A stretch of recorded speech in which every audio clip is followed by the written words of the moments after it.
Só se vive uma vez. Já ouvi esta frase muitas vezes na minha vida.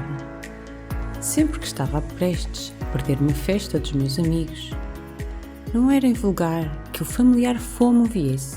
O medo de perder algo era o meu companheiro constante enquanto adolescente. Comecei a olhar para os ensinamentos espirituais. Quando ouvi pela primeira vez falar da ideia de reencarnação, muitas dúvidas fundamentais desapareceram no ar. A minha vida mudou completamente. Encontrei respostas lógicas às perguntas ardentes. De onde venho? Para onde vou? Por que há tanta injustiça no mundo? Tudo poderia ser respondido de uma forma conclusiva com a ajuda da ideia de reencarnação.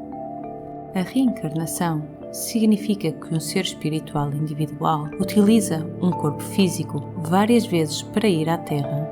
O corpo físico é uma espécie de fato espacial para a Terra. Nós somos terranautas.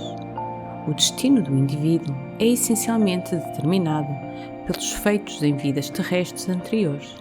Isto é o karma. O verdadeiro eu do homem, o espírito eterno, evolui atrás das sucessivas encarnações. Nos ensinamentos espirituais, encontramos referências claras à reencarnação, mais claramente no budismo e no hinduísmo. Aí conhecemos o chamado samsara, a roda dos renascimentos. Descreve o ciclo constante, recorrente da encarnação e do regresso ao mundo espiritual.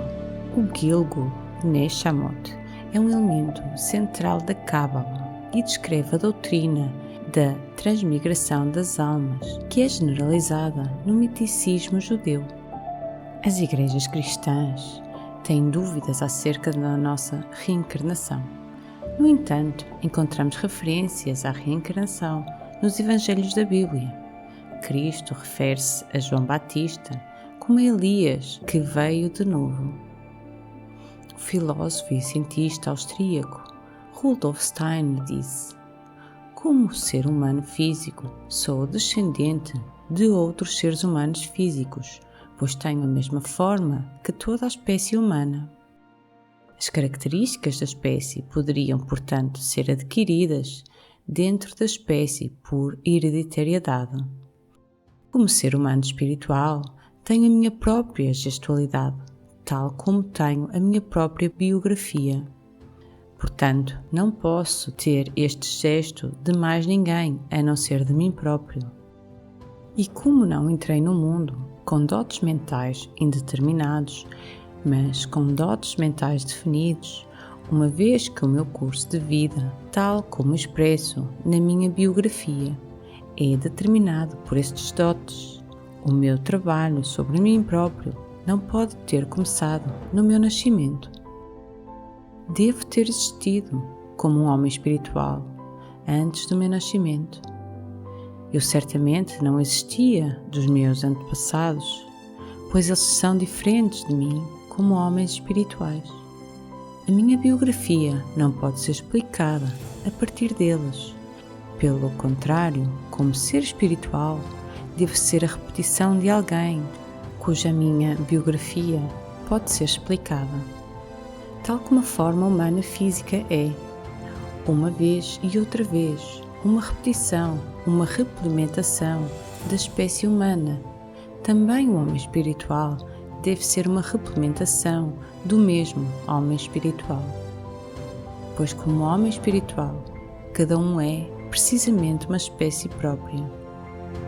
O corpo físico é apenas um fato espacial que usamos durante a nossa missão terrestre? Será que a morte significa simplesmente que descartamos o nosso fato espacial? Seremos de facto seres espirituais únicos que vivem nos mundos espirituais superiores, mesmo sem um corpo físico? O poeta alemão Johann Wolfgang von Goethe escreveu numa carta: quando se tem 75 anos de idade, não se pode deixar de pensar nos momentos da morte. Este pensamento deixa-me em paz total, pois tenho a firme convicção de que o nosso espírito é um ser de natureza completamente indestrutível.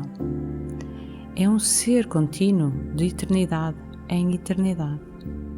É semelhante ao Sol, que mesmo aos nossos olhos terrestres parece estar a pôr-se, mas na realidade nunca se põe, mas continua a brilhar incessantemente